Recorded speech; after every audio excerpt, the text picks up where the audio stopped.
Studies, ठीक है।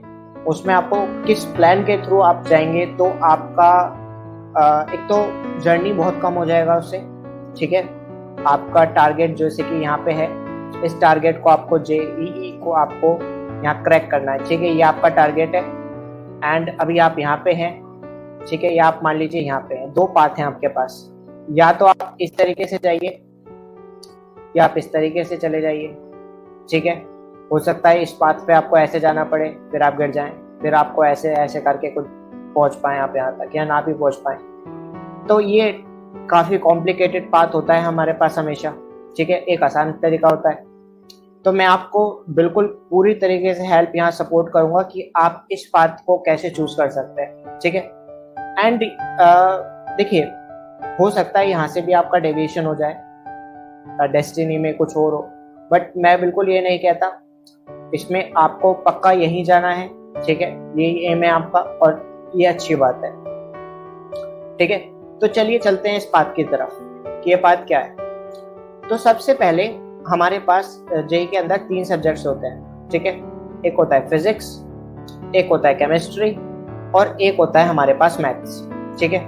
देखिए, आप 78 परसेंटाइल लाए हैं या आप कुछ भी परसेंटाइल लाए हैं, ठीक है। इसमें इंपॉर्टेंट चीज ये है, आप एक बार रिवीजन कर चुके हैं अपना, ठीक है। ये बात बिल्कुल पक्की है कि आप 1-2 बार रिवीजन जरूर अपना बना चुके होंगे, कि काफी प्लस पॉइंट है हमारे लिए, ठीक है। आपने किसी ना किसी मॉड्यूल से जरूर तैयारी करी होगी, और अगर नहीं करी तो आपको मॉड्यूल्स आजकल टेलीग्राम या किसी और चैनल्स पे आराम से मिल जाएंगे, ठीक है। यूट्यूब पे आप अनअकैडमी पे सर्च कर सकते हैं, आराम से आपको मिल जाएंगे। कोई आप मटेरियल उठाइए, ठीक है, या आपने जिस भी बुक से तैयारी करी होगी वो आप उठा लीजिए, ठीक है। सबसे इंपॉर्टेंट चीज। अब इसमें तैयारी क्या होता है कि देखिए, अब मैं आपको फिजिक्स का एग्जांपल लेके चलेंगे और सेम अप्लाई होगा केमिस्ट्री और मैथमेटिक्स में भी, क्योंकि सब में क्या है ना, कॉन्सेप्ट्स हैं, न्यूमेरिकल्स हैं, ठीक है, और थोड़ी सी थ्योरी है। आपको थ्योरी समझ के उन न्यूमेरिकल्स को सॉल्व करना है, ठीक है। तो चलिए, अभी क्या करना है ना, हमको जो भी टाइम हमारे पास बचा हुआ है उसके अंदर सिंपली आपको अपनी टेक्स्ट बुक खोलनी है, जो आपने जिससे सारे क्वेश्चंस बनाए होंगे आज तक, ठीक है। और आप एक तरफ अपने नोट्स खोल लीजिए, ठीक है। जो भी आपके कोचिंग के नोट्स होंगे अनअकैडमी के, वो आप खोल लीजिए, या कोई जिसके भी आपके पास नोट्स हैं वो आप ओपन कर लीजिए हाथों हाथ, ठीक है। ये आपके पास आपके नोट्स की कॉपी हो गई, ठीक है। ये आपने ओपन कर ली यहाँ पे, ये आपके पास नोट्स की कॉपी हो गई। और इसमें मान लीजिए कोई चैप्टर आपका चल रहा है, तो वो चैप्टर मान लीजिए इलेक्ट्रोस्टैट्स है, ठीक है। अब आपको क्या करना है वो आप बहुत ध्यान से सुनिए, बिकॉज क्या होता है ना, हम पढ़ तो इतना कुछ लेते हैं और लास्ट डे इतना भी याद हो जाए वो बहुत बड़ी बात है। दैट्स वाई कभी कभी ज्यादा ओवर प्रेशर के अंदर जाके परफॉर्मेंस का बिल्कुल कबड़ा हो जाता है, तो वो हमें नहीं करना इस केस में। तो इसके लिए क्या करना है आपको, तो देखिए, इसमें आप मान लीजिए आपने इलेक्ट्रोस्टैट्स खोल लिया, चैप्टर फिजिक्स का फर्स्ट चैप्टर आपने खोल लिया 12th क्लास का इलेक्ट्रोस्टैट्स। अब आपको करना ये है इसके अंदर कि आप जो है ना क्वेश्चंस बनाना स्टार्ट कीजिए। क्वेश्चन बनाने नहीं है, ऑब्वियसली क्वेश्चन बहुत सारे होते हैं हमारे, बहुत सारे क्वेश्चंस आपने सॉल्व किए, बहुत सारे क्वेश्चंस हमारे पास होते हैं, हजार ही आपके पास एक चैप्टर में। मान लीजिए एक जिस भी आपने बुक से तैयारी की है, जिस भी तरीके से आपने क्वेश्चंस बनाए हैं, तो वो क्वेश्चंस आपके पास अभी भी होंगे, ठीक है। अब आपको करना क्या है कि आपने मान लीजिए वो क्वेश्चंस खोल लिए और एक पर्टिकुलर चैप्टर में आपके पास ले लीजिए 100 क्वेश्चंस है, ठीक है। मैं 100 क्वेश्चन का एग्जांपल ले रहा हूँ। 100 क्वेश्चन में आपको करना क्या है कि अब आपने क्या है ना, एक बार बना चुके हैं आपको टेस्ट के अंदर, कि आप जो है ना क्वेश्चंस बनाना स्टार्ट कीजिए। क्वेश्चन बनाने नहीं है, ऑब्वियसली क्वेश्चन बहुत सारे होते हैं हमारे, बहुत सारे क्वेश्चंस आपने सॉल्व किए, बहुत सारे क्वेश्चंस हमारे पास होते हैं, हजार ही आपके पास एक चैप्टर में। मान लीजिए एक जिस भी आपने बुक से तैयारी की है, जिस भी तरीके से आपने क्वेश्चंस बनाए हैं, तो वो क्वेश्चंस आपके पास अभी भी होंगे, ठीक है। अब आपको करना क्या है कि आपने मान लीजिए वो क्वेश्चंस खोल लिए और एक पर्टिकुलर चैप्टर में आपके पास ले लीजिए 100 क्वेश्चंस है, ठीक है। मैं 100 क्वेश्चन का एग्जांपल ले रहा हूँ। 100 क्वेश्चन में आपको करना क्या है कि अब आपने क्या है ना, एक बार बना चुके हैं आप क्वेश्चन, या मान लीजिए नहीं भी बनाए, आपने हो सकता है कि ऐसा कराओ कि एक चैप्टर उठाया हो आपने और उसमें सिर्फ आपने 20 या 25 या 50 क्वेश्चन ही सॉल्व किए हो, बाकी 50 छोड़ दिए हो और आप सेकंड चैप्टर में मूव कर गए हो, ऐसा भी होता है। तो ये सब चीजें ठीक है, बट अभी आपको क्या करने का है इसके अंदर कि आपको वो 100 क्वेश्चंस खोलने हैं। मेक श्योर कि अब आपको सॉल्व नहीं करने, आपको उनकी सोल्यूशन शीट उठानी है, ठीक है।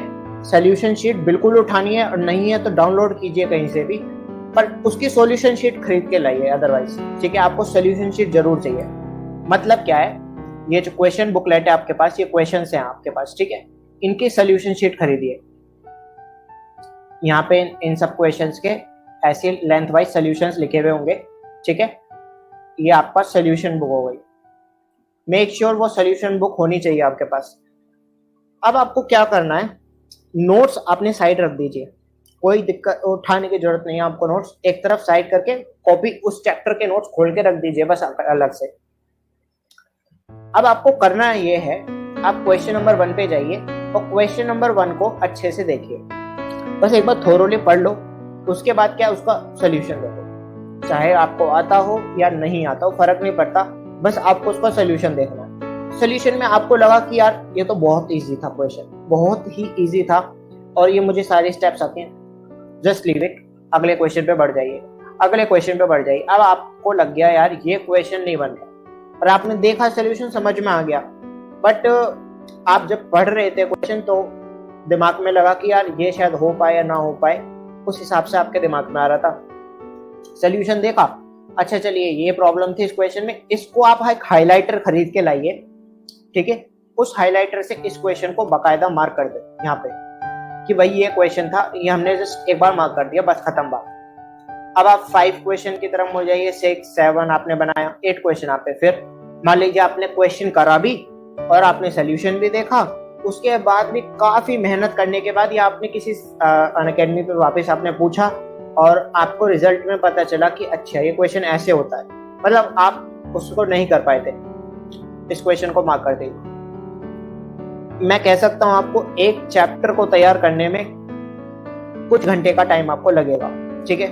इसी हिसाब से एक दिन में तीनों सब्जेक्ट्स के फिजिक्स, केमिस्ट्री एंड मैथमेटिक्स आप इस हिसाब से तैयार कीजिए, ठीक है।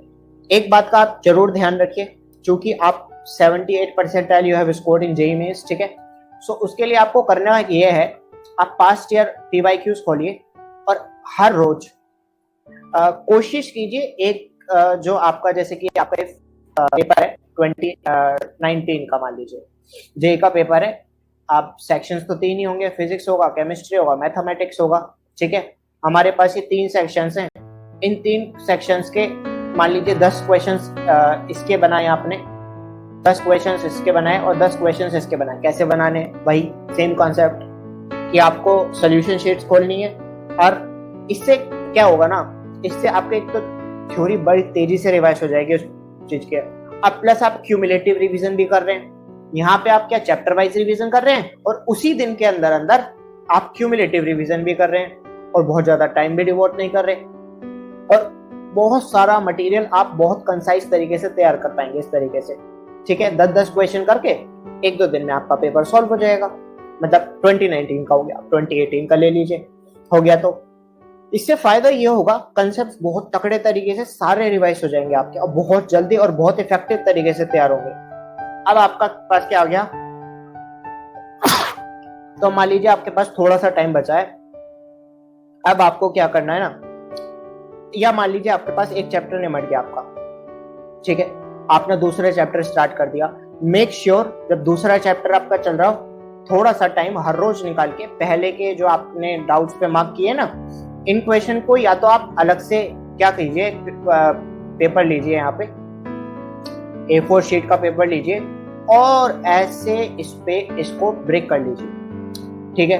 फोल्ड करके इसको 3 पार्ट्स में आप ब्रेक कर सकते हैं। और इसमें करना आपको ये है कि मान लीजिए हमारे पास इलेक्ट्रोस्टैट का ही मैं एग्जांपल ले रहा हूँ, क्योंकि हमारा वही हमारे समझाने में काम आ रहा है। तो अब मान लीजिए आपको पता है कि फोर्स पे क्या होता है, फोर्स होता है 1/4πε0 Q²/r²।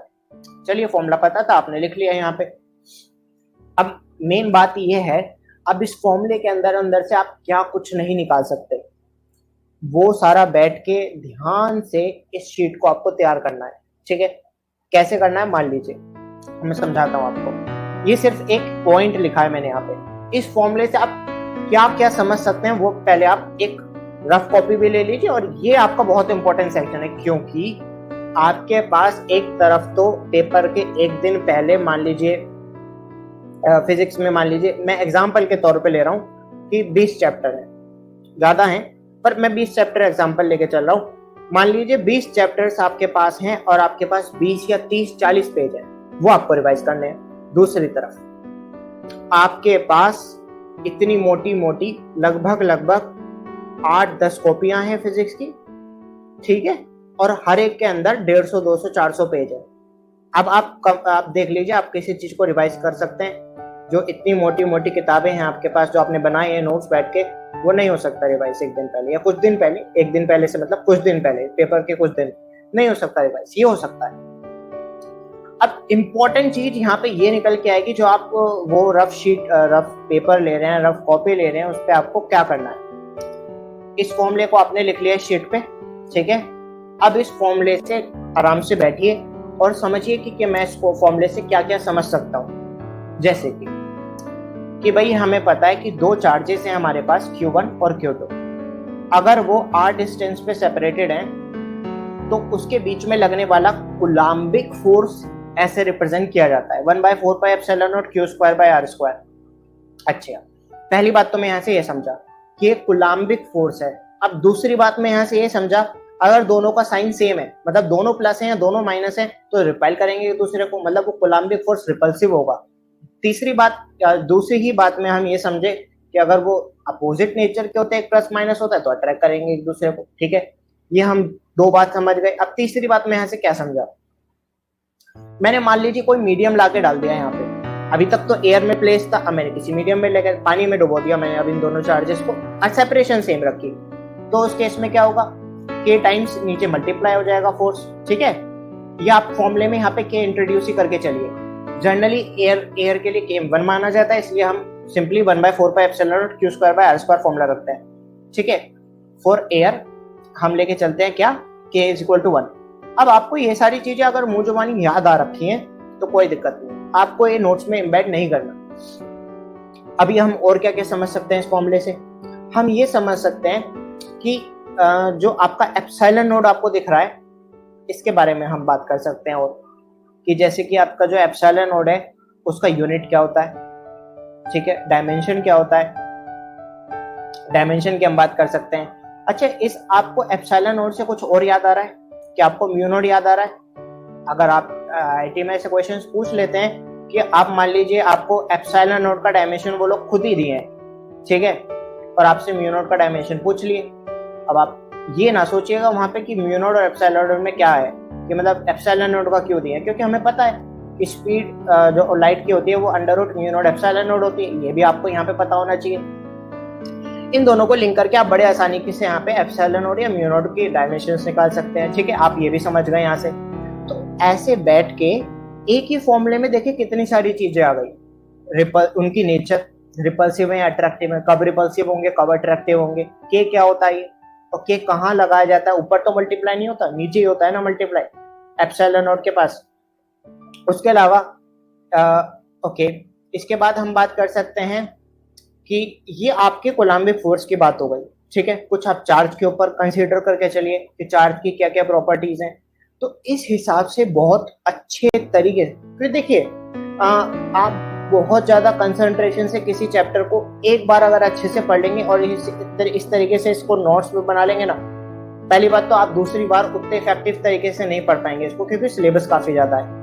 तो इसका खास तौर पे ध्यान रखते हुए फिजिक्स हो, केमिस्ट्री हो या मैथमेटिक्स हो, ये जरूर बनाना है आपको।